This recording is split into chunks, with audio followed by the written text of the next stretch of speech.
Bang Rizal gitu ya, Rizal Fadila Wakil Ketua TPUA, karena legal standingnya ini sebenarnya adalah di TPUA.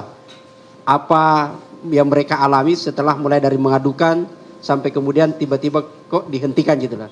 Saya persilakan kepada saya. Terima kasih Pak Samsudin dan Bang Hozin, Bapak Ibu yang hadir pada kesempatan ini. Assalamualaikum warahmatullahi wabarakatuh. Dari tim pembela ulama dan aktivis perlu dijelaskan bahwa pengaduan masyarakat yang disampaikan pada tanggal 9 Desember 2024 itu ditandatangani di samping oleh Prof.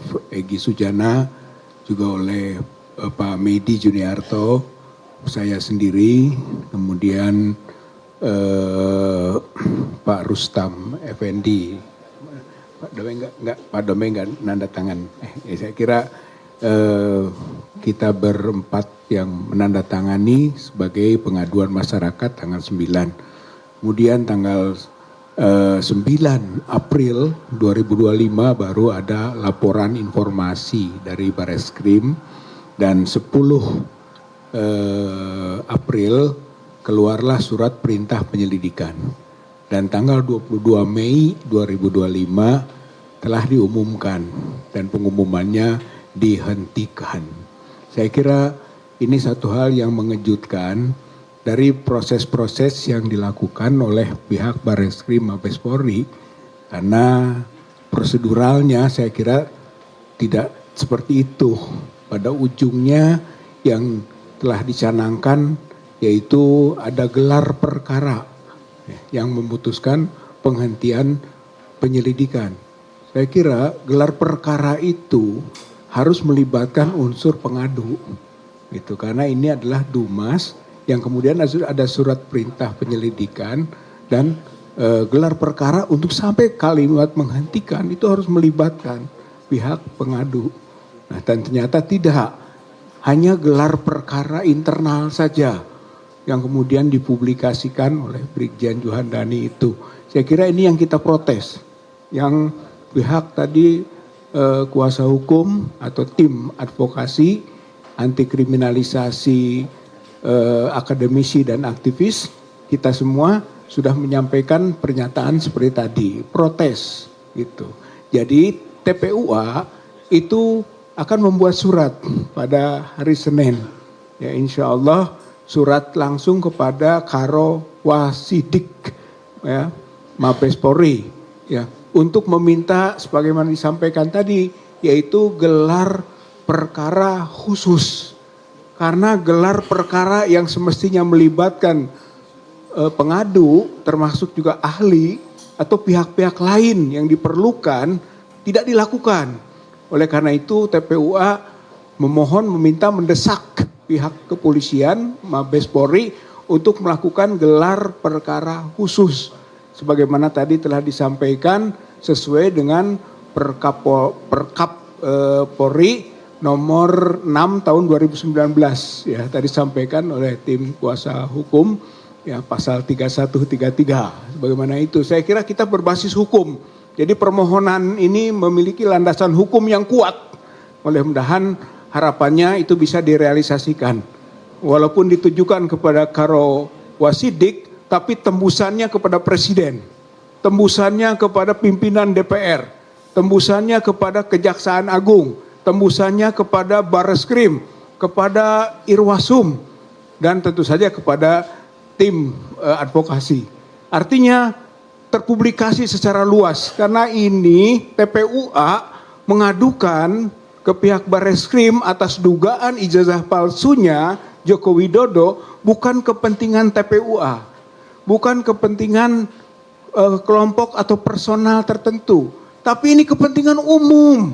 Gitu. Ini kepentingan masyarakat banyak, kepenasaran publik yang ingin kita sampaikan aspirasinya. Oleh karena itu kita kembalikan lagi sekarang kepada masyarakat, kepada rakyat, kepada publik tentang pertanggungjawaban dari pihak TPUA sendiri, dan tentu saja kita tuntut pertanggungjawaban dari pihak Bareskrim Mabes Polri untuk menuntaskan kasus ini, karena ini adalah kasus yang telah menarik perhatian masyarakat sebagaimana yang disebutkan tadi dalam aturan Perkapolri itu. Jadi intinya hari Senin insya Allah ya TPUA yang akan bersama-sama dengan tim advokasi anti kriminalisasi akademisi dan aktivis akan bareng-bareng kembali ke Barreskrim Mabes Polri untuk menyampaikan semacam nota protes sekaligus mendesak agar pihak kepolisian khususnya Mabes Polri segera menggelar yang disebut gelar perkara khusus karena ini menyangkut perhatian publik ya, belum selesai masalah ijazah palsu yang diduga kuat itu belum selesai, apalagi dibangun framing seolah-olah ijazahnya sudah asli, padahal yang diperiksa juga adalah soal identik dan non identik.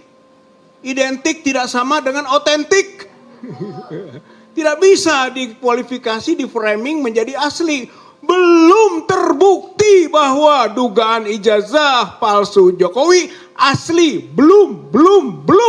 Oleh karena itulah TPUA melanjutkan proses ini sampai tuntas. Sehingga masyarakat, rakyat, bangsa Indonesia puas pada ujungnya tentang bagaimana status ijazah dan juga skripsi dari presiden atau mantan presidennya yang menimbulkan kegaduhan dalam kehidupan berbangsa bernegara. Oleh karena itu TPUA dan tim advokasi berbuat untuk kepentingan publik, untuk kepentingan masyarakat dalam rangka membela kebenaran, kejujuran dan keadilan di negeri Republik Indonesia. Terima kasih. Assalamualaikum warahmatullahi wabarakatuh. Assalamualaikum warahmatullahi wabarakatuh. Jadi teman-teman, suratnya hari Senin ya diserahkan karena ini hari Sabtu. Kalau kita masuk ke hari Sabtu bukan hari kerja. Meskipun ada kejadian, ada tuh surat dulu masuk ke MK kan? Hari libur. Tapi jangan kita ikuti itu. Saya kira ada mungkin pendalaman ya dari Banyani, pendalaman kita.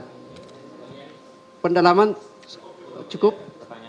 Atau saya lempar dulu ke publik, teman-teman rekan-rekan media, ada yang pertanyaan ke ya.